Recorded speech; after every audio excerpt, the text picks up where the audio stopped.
If you've ever been told, tell me about yourself, and you strain to come up with anything but your career or where you're from, your charisma probably needs some work. As recently as a couple years ago, I had zero charisma and I struggled to answer the tell me about yourself question.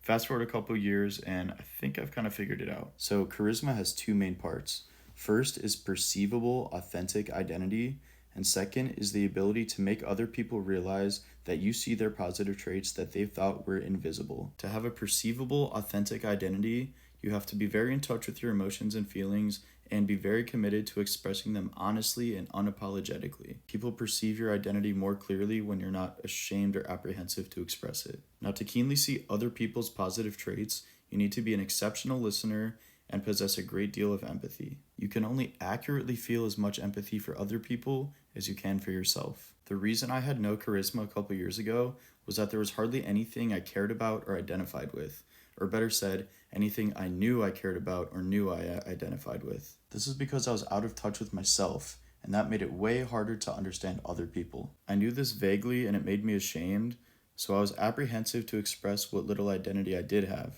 It was hard for people to really know me. I couldn't even answer the tell me about yourself question. So even if I did say something nice to somebody, they hardly knew the person it was coming from, so it wasn't really received all that well. It all starts with getting into touch with yourself. If you're watching this, it probably starts with getting off your phone. That was the case for me. Eliminate distraction and get into better touch with your inner voice.